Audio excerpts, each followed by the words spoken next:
আসসালামু আলাইকুম। এই যে দেখতে পাচ্ছেন ওবায়দুল কাদের এবং মির্জা আজম আন্দোলনের সময় যেসব কথাবার্তা বলেছে এটা ফাঁস করেছে এনটিভি এবং সেখানে তারা আপলোড করেছে। তাদের অডিওটা আপনাদেরকে সাথে নিয়ে শুনতে চাই। বিনোদন কাকে বলে দেখেন কি অবস্থাটা। কোথায় আছেন? আমি বাসায়।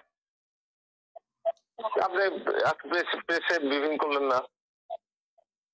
আমি দু একদিন না করি। কোন নির্দেশনা আছে?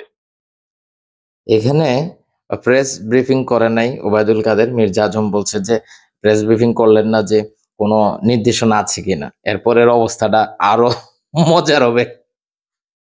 নির্দেশনা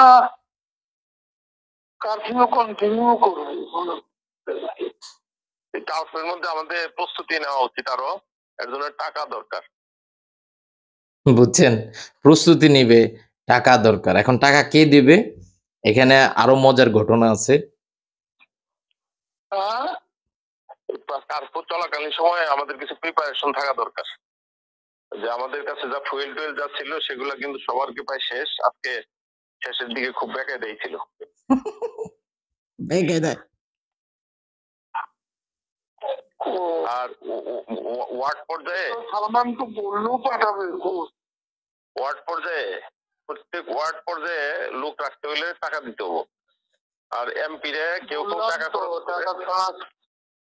ওয়ার্ড পর্যায়ে এমপি যারা আছে, বুঝছেন, টাকা ছাড়া তারা লোক খুঁজেও পায় না। এই যে বুঝতে পারছেন তো, তাদের বর্তমান বলতে কি, বর্তমান অবস্থা তো খুবই বাজে। মানে আন্দোলন চলাকালে তাদের এই অবস্থা ছিল, জনবিচ্ছিন্ন একটা দল ছিল। নানক ভাই এলাকায় টাকা খরচ করে, তারপর নিখিলও টাকা খরচ করে, কিন্তু এই আরো অনেক এমপি আছে এগুলো তার কাছে খবর নেয় না। না, ওই তো উল্টা টাকা চায়। ধানমন্ডির ফেরদৌস, নায়ক ফেরদৌস, সে নাকি উল্টো টাকা চায়। ওয়াদুল কাদের বলে তো আরাফাত এগুলো এলাকায় টাকা দিব তো দূরের কথা, টাকার টেলিফোনও ধরে না। এই যে দেখেন, মির্জা আজম বলল ফেরদৌস এবং মোহাম্মদ আরাফাত, তারা দুইজন নাকি দলের লোকজনের খবরই নেয় না, দূরে থাক, টাকা দিব। আরাফাত, আরাফাতের বড় বড় কথা। ওই যে আজকে হানিফ ভাইরে কিন্তু ওই আরাফাতের এলাকা দেখভাল করার জন্য দায়িত্ব দিচ্ছে। টাকা পয়সা লাগলে আপনি খরচ করেন কইছি। আমি কত টাকা খরচ করার লোক না। হানিফও নাকি টাকা খরচ করার মতো লোক না।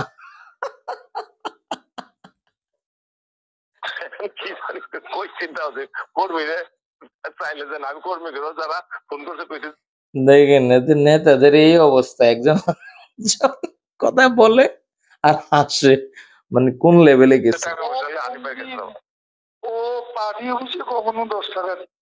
দেখেন হানিফ সাহেব পার্টি অফিসে নাকি কোন সময় 10 টাকাও দিচ্ছে না, ওবায়দুল কাদের বলতেছে। তো বুঝতে পারছেন, সাংবাদিকদের সামনে বড় বড় বয়ান, আর নিজেরা যখন কথা বলে তখন হচ্ছে টাকা টাকা, কেউ টাকা খরচ করে না, 10 টাকাও দেয় না। ভয়াবহ রকম অবস্থা। এরা হয়েছিল জনবিচ্ছিন্ন এবং শেখ হাসিনা শেষ পর্যন্ত পালিয়ে গেছে।